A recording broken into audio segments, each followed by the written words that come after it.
So let's call the meeting to order and have a roll call, please, Laura. Director Fourcroy. I'm here. Director Millage.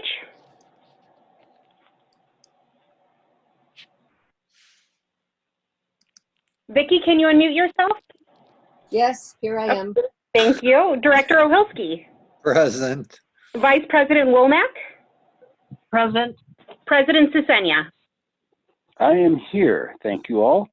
We'll move on to item 2 on the agenda, public hearing and presentation, a recognition of service to the Los Osos Community Services District Financial Advisory Committee member, Sherry Grimm. Marshall, would you please do that? Thank you very much. So having served as the chair of the financial advisory for many, many years and having seen the participation of one of our community members, I thought that it was important that we give a recognition of her service to not only the CSD, but her service to the community at large. So we have a certificate, and unfortunately we're not going to be able to meet in person to be able to present the certificate to her and give her our congratulations in person. But we do have a certificate that is signed by Ron Munns, Chris, Chuck, and myself. It states, in recognition of her dedicated service and valuable contributions as an outstanding committee member on the Financial Advisory Committee for the Los Osos Community Services District. And that is a certificate that we are giving to Sherry Grimm this evening, again, for her service not only to the LOCSD, but also to the Los Osos Baywood Park community at large. So I'd like to thank Sherry for her service and express my personal appreciation and the appreciation of the board, as well as the appreciation of the community at large.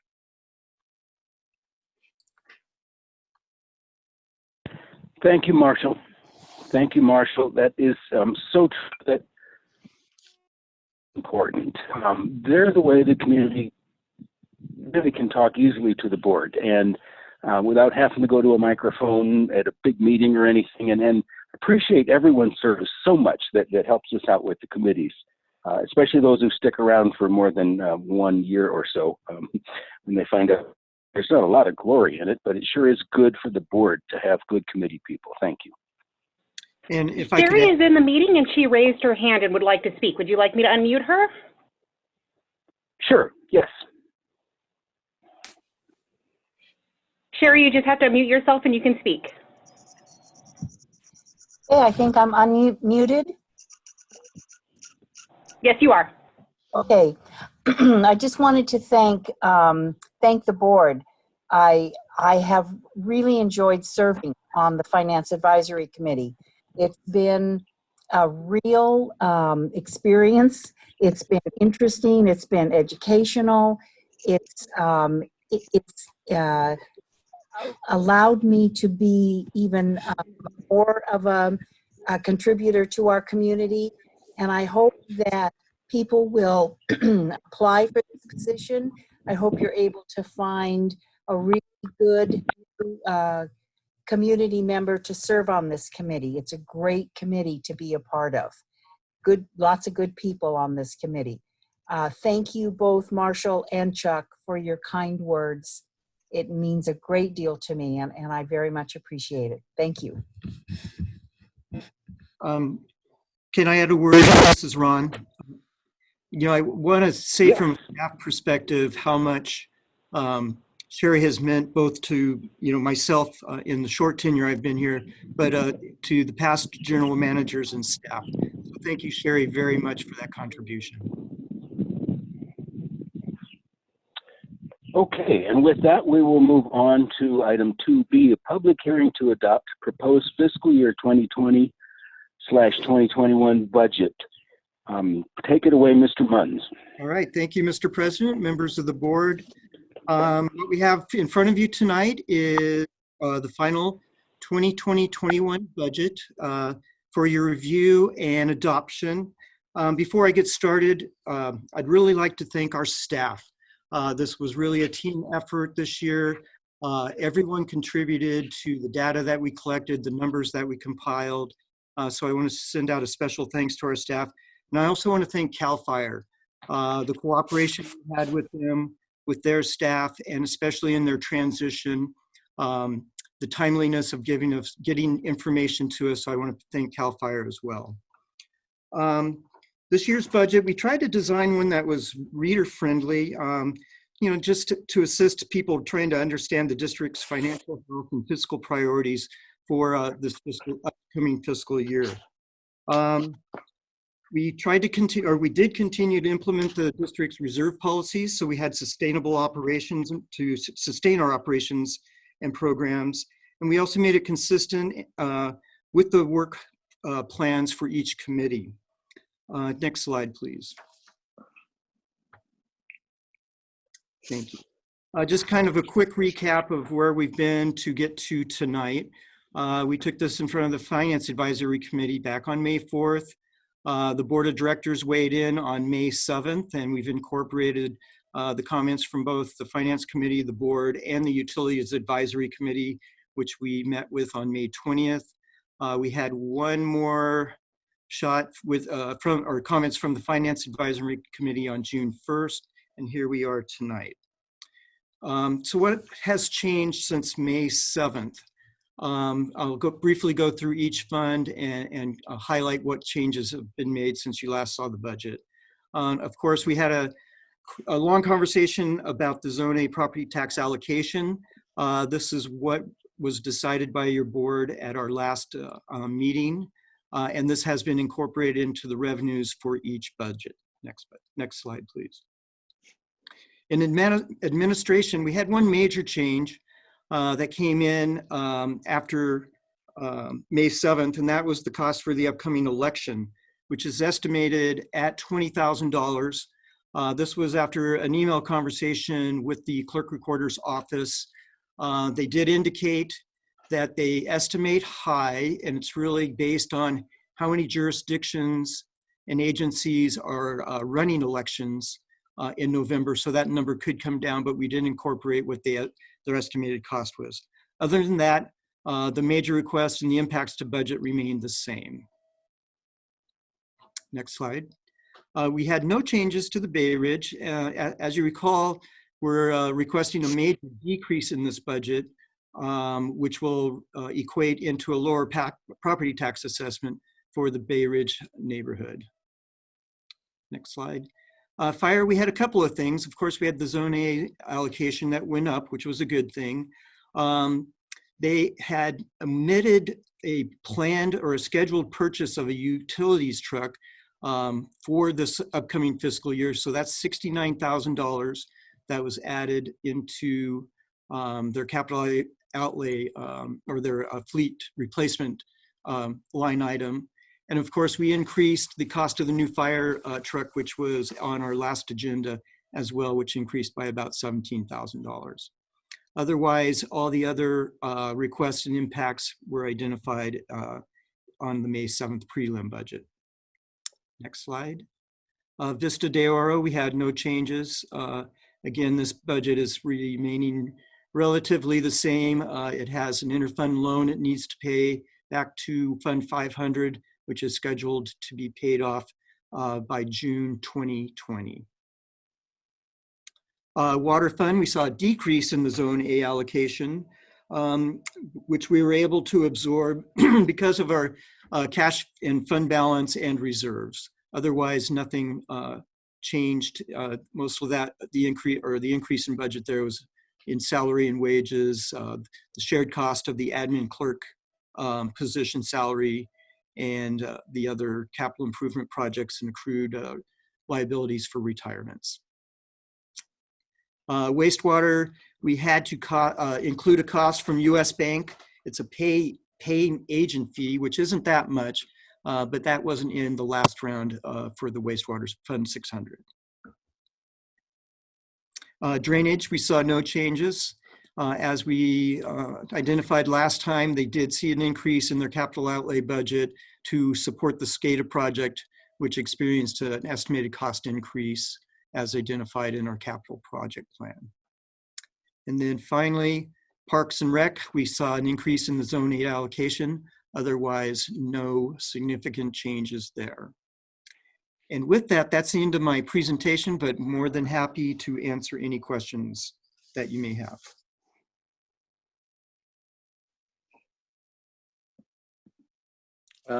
This is Marshall. I guess I'll start.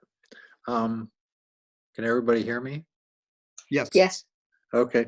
I just wanted to thank Ron and our staff for all their work on this.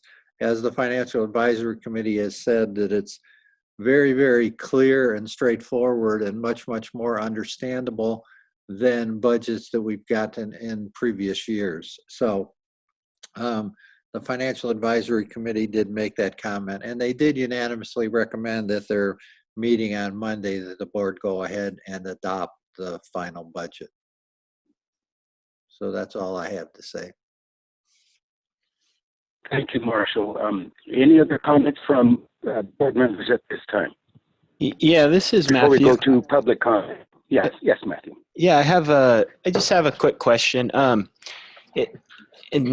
It's not necessarily about the nuts and bolts of our budget, but one thing I know I've been talking to quite a few people around town about is budget deficits with like with the county, for instance, and things like that. People are starting to sort of talk about revenues for public agencies being limited and budgets being cut. They're seeing that. But I just wanted to kind of point this out, or maybe talk about it for a second. But our revenue coming in is all the taxes. That's all property tax, right? And special assessments. Yes, except for the water fund, Fund 500, which is rates and charges primarily. Right. So the only way that we would be, our budget would basically get a curveball is if property values decreased quite a bit. Yes, that's correct. Okay. So yeah, I know that's something that's on people's minds is, they're hearing about the state and the county and their budgets. And that's a very good point because, I've been in conversation with the tax collector's office about projections, and at this point, they aren't recommending any revisions to the projections that they provided us for this next fiscal year. But it'll be an interesting one to watch. Yeah, definitely. No, thank you for that.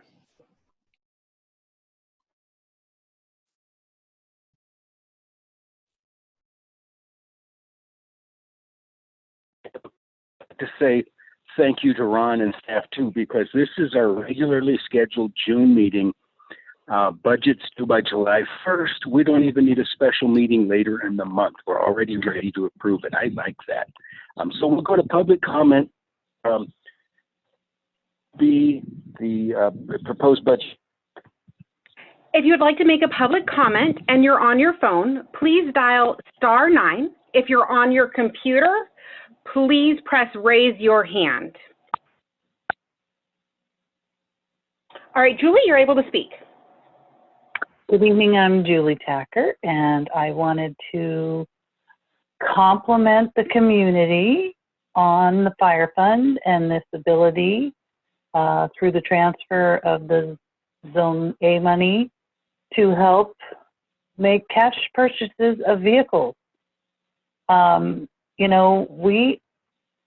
We can look around the county and see fire departments in trouble right now.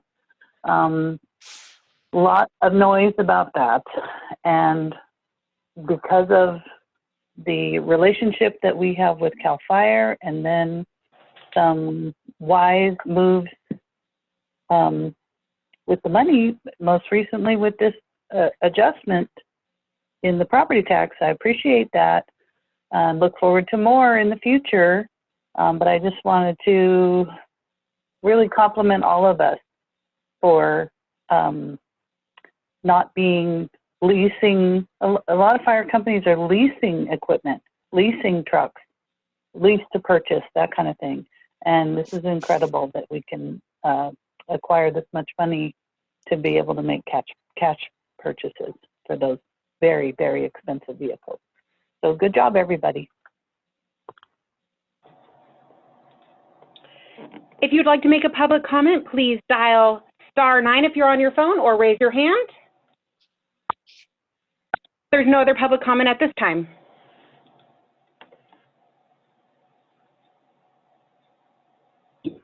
Any other public at this time, we will bring it back to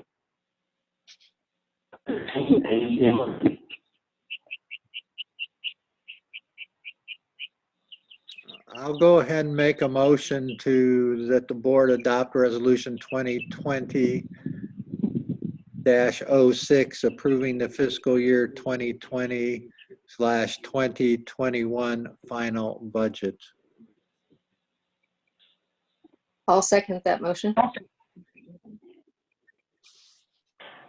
Can I just confirm, Vicki, was that you? Yes, that was me. Thank you. Vicki beat me too.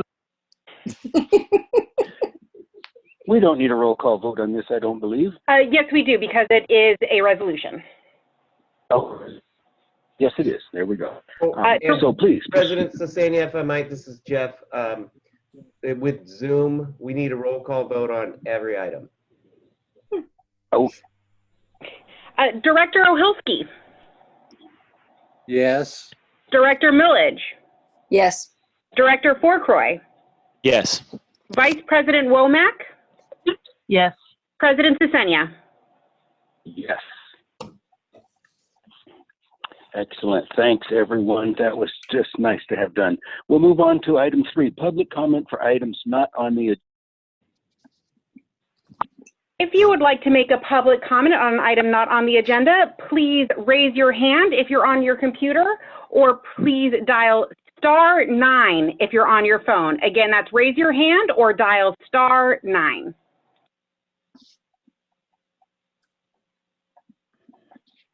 There's no public comment.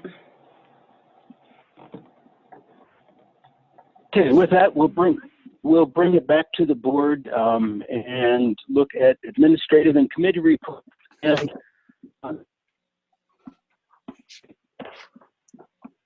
okay, we've got written reports for all of the various items, and what I'd like to do is just deal with comments or questions. If there are questions on any of the reports, try and get those answered rather than just go through a report, particularly for Mr. Costa's sake. We'll entertain questions. So for any of the administrative and committee reports, do I have any questions from the board?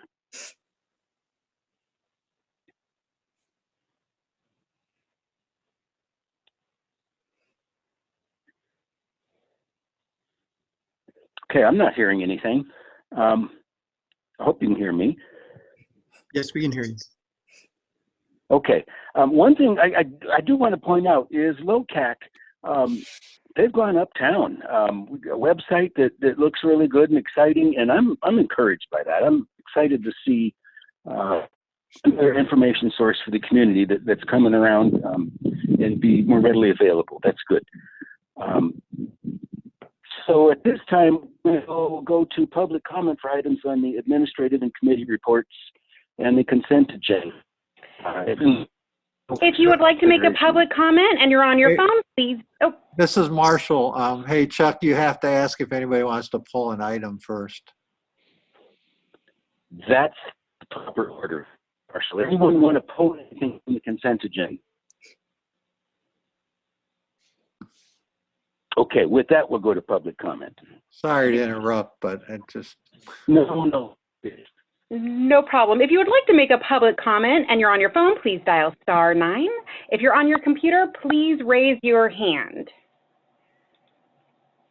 Lynette, you just have to unmute yourself. You're able to speak. Thank you. I just wanted to update a couple things from the chamber that happened after the report was written. You may now obtain a paper copy as opposed to the link we gave you for the online copy of the new chamber directory. You need to send an email to LOBPCC marketing@gmail.com. Also, another event took place that has come out, Festival of Flavor 2020. This year, instead of being at the community center, it has been reimagined as a takeout. So I hope you will take a look at this. It's going to be June 24th and June 25th from 5:30 p.m. to 8 p.m. There are 8 different restaurants that are doing this, and you can find the information on the right-hand side of the page of lobpchamber.org. And then I have one more thing to add for LOCAC this time, is that we will be meeting via Zoom on June 25th at 7 p.m. Check the website, locac.info. Thanks.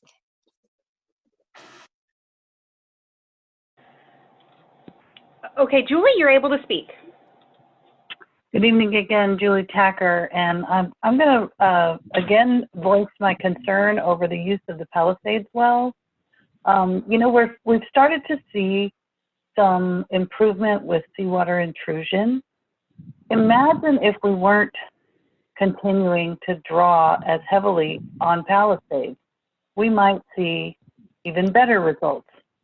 So I just want to point that out and see, you know, just what it is going to take to get off of that well as soon as possible. I'm troubled by it. And then I also wanted to speak to the item that, actually I thought maybe Ron could kind of go back over the delinquent water charges item in his report, just say vocally so that everyone knows what we're doing there. And then, darn it. Oh, the multi-jurisdictional local hazard mitigation plan update. I haven't seen that the emergency services committee meeting have been occurring, and the purchases of fire trucks and certainly the local hazard mitigation plan. Those are all things that would be going to emergency services committee, and haven't seen them meeting, and I am a little troubled by not having the community input at that level on those items. So I just wanted to raise that issue also. And that's it. Thank you very much.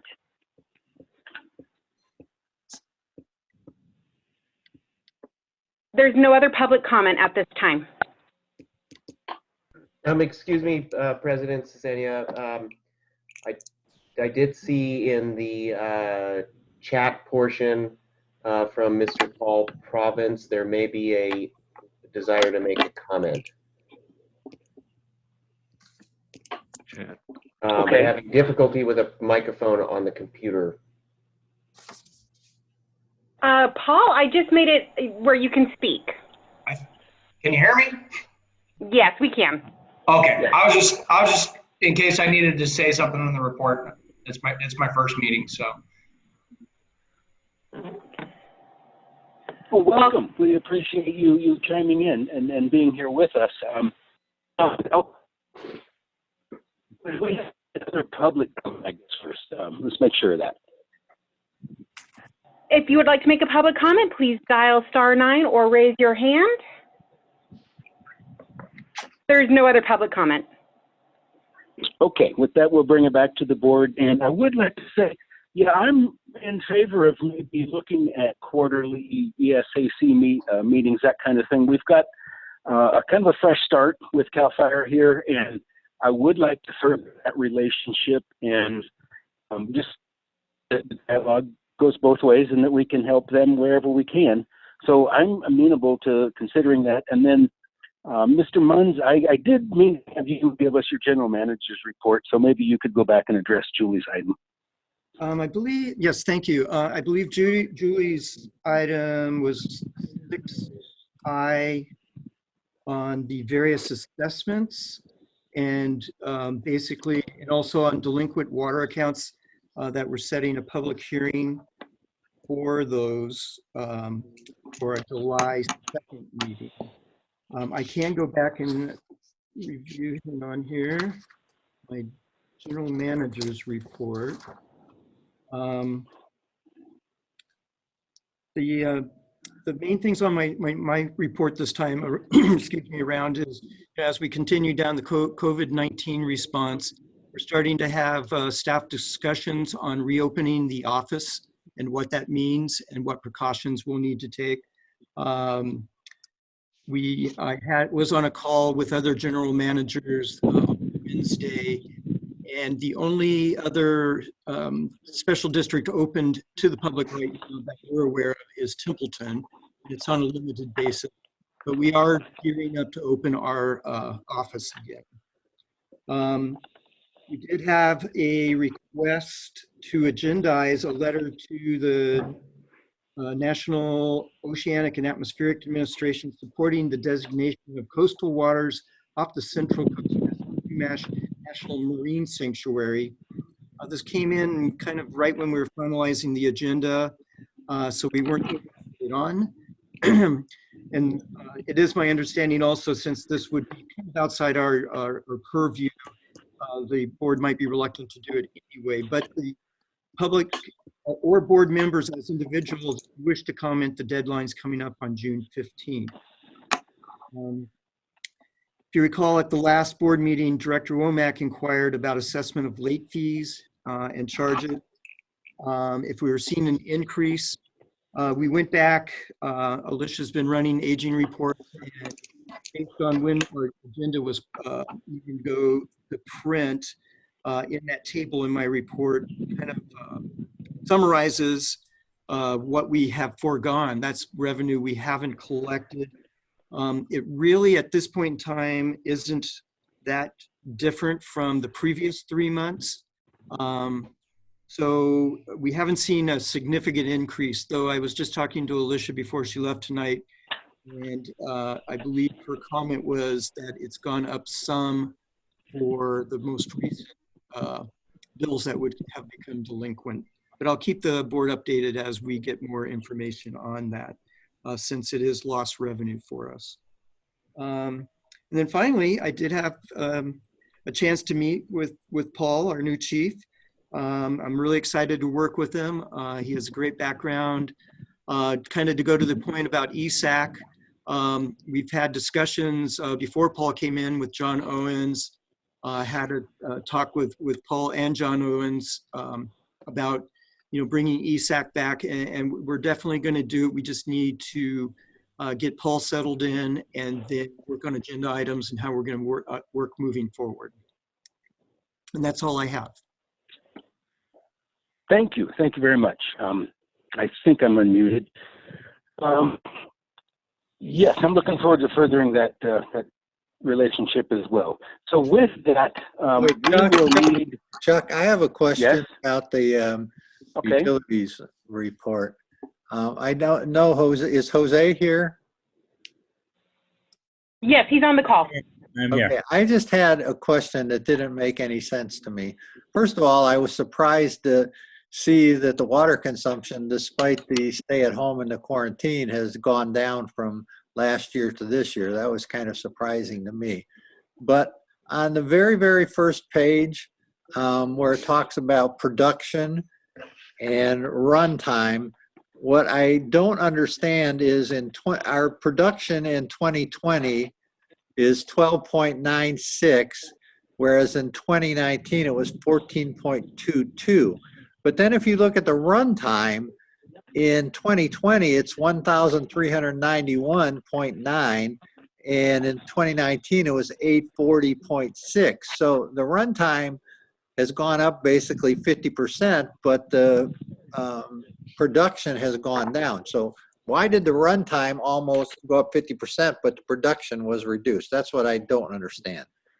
Okay, so if you look at the wells that were running during 2020, it's South Bay upper and lower. Because they are low production wells, they run the longest and they continually run longer than the other wells. So if you look at, that's where the differential in hours from the previous year come from.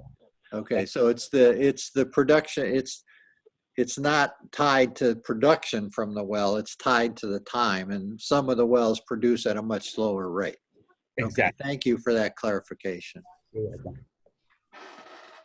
You know, that's a good point, because I think it all relates back to Palisades and why we're so dependent on it. Is we have the wells, the 8th Street well. We get those things, and that'll take some pressure off of Palisades. Until we can accomplish those, you know, we're kind of stuck where we are.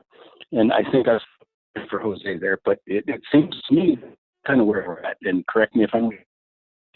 No, you're right, Chuck. And then once we also have the project where we're doing the intertie from South Bay into the gravity zone. That'll get us a little more production at those wells as well, which will allow us to minimize Palisades. We also got to keep in mind that these last couple of months we've had issues with South Bay well and 8th Street well, so that puts us relying on Palisades a little more. I have sat down with staff and directed them to manipulate the levels that well does get called on for, so we're going to look to minimize that usage, and we're continually monitoring it. Reason to bring on I guess program C well that we're investigating. So I think questions or comments, we're ready for a roll call vote on the consent agenda. President Zenia. I'll make a motion here, Chuck. Sorry, Wait, Jeff. hold on. If I just might make one comment to the board, that I have put together protocols and for reopening. It's different for every district, but it will provide guidance, and the CDC has provided a lot of very good information for public agencies as to how to proceed. So really the idea is that you get a plan in place for reopening and making things safe, and that is for the protection of your employees, the public, and everyone involved. So we are ahead of that, and I'll coordinate with Ron on that. So I think you can address that in the future. Excellent. That sounds like something we should bring forward as soon as we can on an agenda. People are going to want it. Every step that we can take back to normal is good. However, I don't want people who are lonely and haven't been out much just coming to hang out in the office for something to do. You know, it happens. Crazy things happen. Can I make a motion now, Chuck? Please. So I'll go ahead and move that we go ahead and receive and file the administrative and committee reports, and we approve the consent agenda.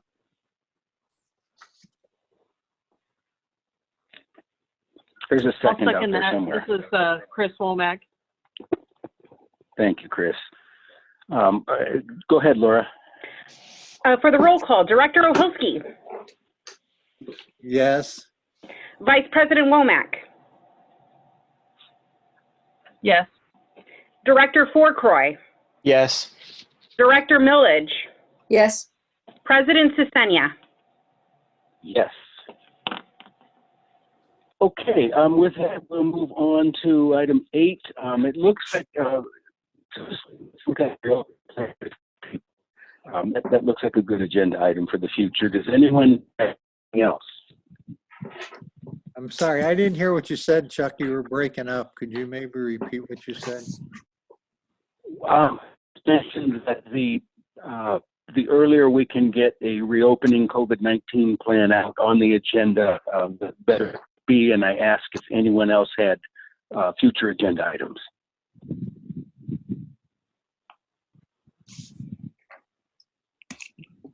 I don't hear anything.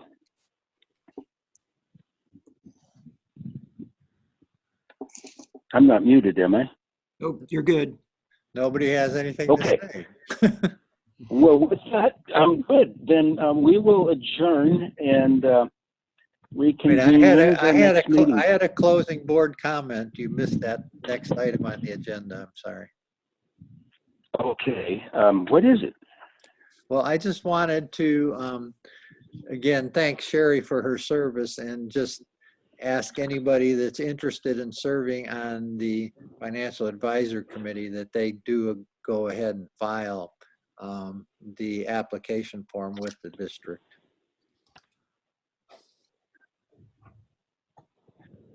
Thank you, Marshall. Any other closing board comments?